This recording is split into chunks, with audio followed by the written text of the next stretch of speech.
안녕하세요. 시청자 여러분께 건강 솔루션을 전해드리는 TV닥터 처방전 이승재입니다.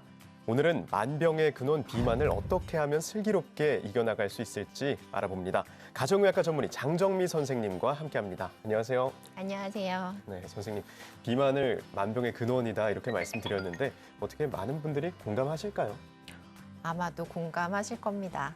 과거에는 서구를 중심으로 비만 유병률이 높았지만 네. 이젠 국내의 비만 인구 증가세도 가파르죠. 질병관리청의 비만 심층 보고서에 따르면 특히나 성인 남성의 비만율이 점점 높아지고 있습니다. 네. 해마다 2.1%씩 증가하고 있고요. 저비용 고칼로리 식단과 활동량을 줄이는 환경이 비만을 일으키는 중요 요인으로 보입니다.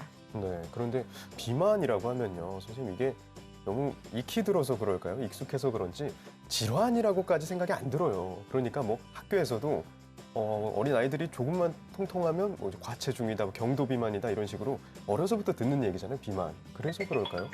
질환 같지가 않습니다. 어떨까요? 비만은 단순한 증상이 아니라 질환이라고 여겨야 합니다. 네.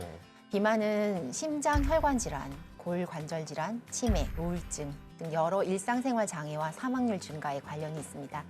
그만큼 우리 기초 생활에 큰 영향을 주는 질환이라고 봐야 되는 거죠. 1970년대 이후 우리나라는 비만의 예방과 치료에 대해서 굉장히 관심을 갖게 되었고 전 세계적으로도 거기에 관한 연구가 계속 이루어졌습니다. 하지만 지금까지 계속 비만 인구는 증가하고 있고 계속 치료에 대한 비용과 여러 가지 연구가 있음에도 불구하고 큰 결과를 내지 못하고 있습니다. 비만 측정 기준이 어떻게 되죠? 비만도를 측정할 때 BMI라는 것으로 흔히 측정을 하는데요. 몸무게 킬로그램 나누기 신장 제곱미터로 측정합니다. 우리나라는 BMI 25에서 30을 비만으로 정의합니다. 나이 BMI 지수를 보고 비만인지 헷갈린다면 허리 둘레를 재보는 것이 굉장히 도움이 됩니다. 허리 둘레요. 그럼 줄자로 이렇게 재는 그런 거 말씀하시는 거죠? 네네. 네. 먼저 양발 간격을 25에서 30 정도 벌리고 서서 체중을 두 발에 균등히 분배시켜준 다음에 줄자를 갈비뼈 가장 아래와 골반이 가장 윗부분의 중간 부분에 둘러주시고 배꼽의 위쪽에를 둘러주시면 그때 이제 숨은 편안히 내쉬고 느슨하게, 너무 조이거나 느슨하게 하지 않고 적당하게 쟀을 때 남성은 90cm, 여성은 85cm 이상일 때 복부 비만으로 진단합니다. 네. 비만 때문에 생기는 질환이 많을 것 같아요. 네, 중요합니다. 비만한 사람은 정상 체중인 사람보다 2배 이상 높은 사망률을 보이는데요. 네. 이는 주로 혈관, 동맥 경화로 인한 심내혈관 질환에 의한 것으로 대표적인 예로 뇌졸중 그리고 심근경색증이나 협심증과 같은 허혈성 심장 질환을 들 수 있습니다. 사실 비만이 일으키는 질병은 너무나도 많습니다. 고혈압, 당뇨, 고지혈증, 담석증, 그리고 여성의 경우 생리불순, 다낭성 난소증후군, 불임증 유방에도 관련이 있습니다. 오늘부로 경각심을 가지고 비만을 극복하기 위해 노력해 주시길 바랍니다. 비만과 관련된 사연이 도착했습니다. 선생님께서 사연을 들으신 후에 처방을 내려주시면 됩니다. 사연 들려드릴게요. 안녕하세요. 마른 비만이 궁금해서 사연을 보냅니다. 제 별명이요. 올챙이 이티예요. 그 영화 이티 아시죠? 밥만 먹으면 배만 볼록하게 나와서 친구가 지어준 별명입니다. 사랑한다 친구야. 근데 저도 인정할 수밖에 없는 게요. 팔다리는 정말 말랐거든요. 그런데 정말 배만 나왔어요. 이게 말로만 듣던 그냥 비만보다 더 무섭다는 마른 비만일까요? 평소에 운동과 담을 쌓고 단 음식을 즐겨 먹었던 제 모습을 뒤늦게 후회하고 있습니다. 마른 비만 어떻게 극복할 수 있을까요? 라고 사연을 보내주셨습니다. 일명 마른 비만으로 고민하시는 분들, 고생하시는 분들이 많으신 것 같은데요. 마른 비만 어떻게 정의할 수 있을까요? 사실 마른 비만이라는 거는 의학적으로 존재하는 용어는 아닙니다. 아, 그래요? 네. 먼저 의학적으로 풀이를 해보자면 대사적으로 건강하지 않은 정상 체중이라고 설명할 수 있겠는데요. 비만하지 않은 것처럼 보여도 축적된 지방이 평균량을 초과한 상태로 우리가 흔히 이해하고 부르기 쉽게 마른 비만이라고 칭하고 있습니다. 네. 마른 비만인 사람 대부분은 내장에 지방이 과다하게 축적된 내장 지방형이라고 우리가 많이 부르는데요. 이는 혈중 콜레스테롤, 중성지방, 인슐린 저항성이 증가된 상태입니다. 그리하여 결국 당뇨, 고혈압, 고지혈증, 각종 대사질환에 걸릴 확률을 높게 합니다. 마른 비만은 대체 왜 생기는 걸까요? 그리고 마른 비만이 더 위험하다 이런 얘기도 있는 것 같던데요. 마른 비만의 원인은 두 가지가 있는데요. 첫 번째는 불규칙한 식사 습관으로 한두 끼를 몰아서 먹거나 그렇게 예를 들면 어느 날은 폭식, 어느 날은 소식하는 식으로 먹는 경우. 네. 또 이런 경우에는 공복 기간에 신체 에너지 소모량을 줄이기 위해 지방을 축적하기 시작하고 살찌기 좋은 탄수화물, 특히 당류를 먹도록 우리 신체가 유도하기 때문에 네. 체지방률이 높아지게 되어 있습니다. 따라서 규칙적인 식습관을 가지고 과도한 탄수화물 섭취를 피해야 합니다. 두 번째로는 근육량에 비해 체지방이 상대적으로 많을 경우인데요. 이 경우에는 유산소 운동보다는 무산소 운동, 특히 고중량 저반복 위주의 트레이닝을 권장합니다. 그렇다고 아예 유산소 운동을 하지 말라는 건 아니고요.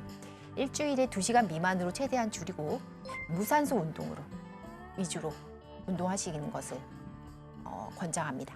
네, 배는 좀 나왔지만 팔다리가 가늘다고 조금 방심하셨던 분들은 오늘 말씀을 들으시고 운동도 좀 챙겨보시면 좋을 것 같습니다. 자, 이렇게 관리하는 방법을 말씀해 주시긴 했는데요. 비만, 정말로 어떻게 관리해야 할까요? 비만의 원인은 실은 매우 다양합니다.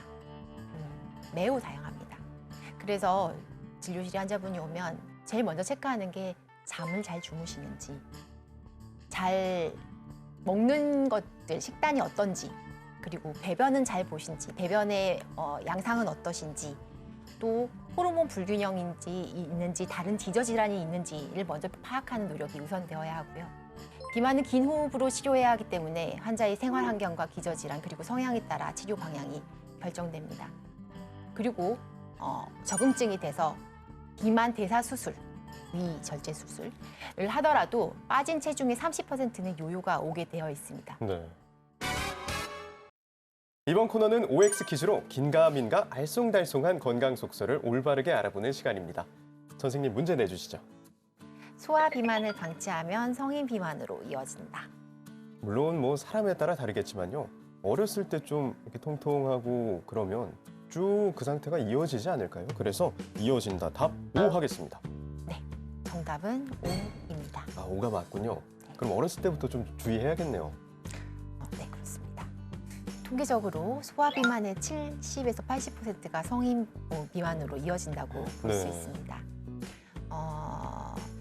아이들은 부모가 식생활 습관에 주의를 주지 않는다면 계속 지속적으로 살이 찌게 되어 있는데요.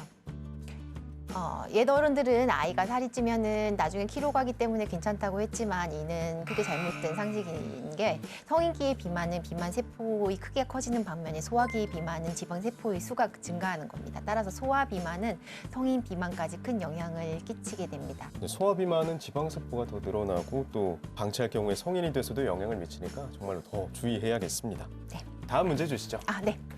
다음 문제. 저염식 다이어트는 요요 증상이 없다. 저염식. 근데 이름부터 되게 건강한 느낌이거든요. 그래서 저염식이면 요요가 없을 것 같습니다. 그래서 답 O 해보겠습니다. 정답은 X입니다. 아, 저염식을 해도 요요는 올 수 있나 봐요. 네. 나트륨은 우리 몸에 꼭 필요한 성분입니다. 사람마다 권장 섭취량이 다르기 때문에 누군가는 저염식을 해야 하지만 누군가에겐 염분이 또 필요할 수도 있습니다. 나트륨을 적게 섭취하면 우리 몸은 기본적인 염분 농도를 맞추기 위해 체내에서 수분을 내보내는데요. 초기에 이제 저염식을 하던 사람이 저염식 다이어트를 하게 되면 급하게 체중을 줄이거나 무기를 뺄 때는 초과적일 수 있습니다.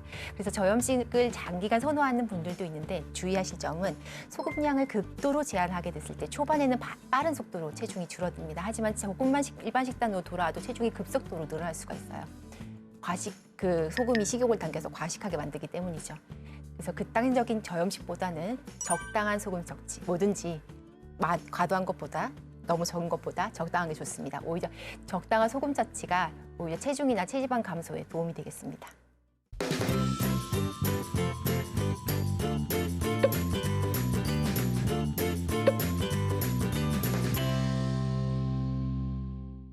TV 닥터 처방전 벌써 마칠 시간이 됐습니다.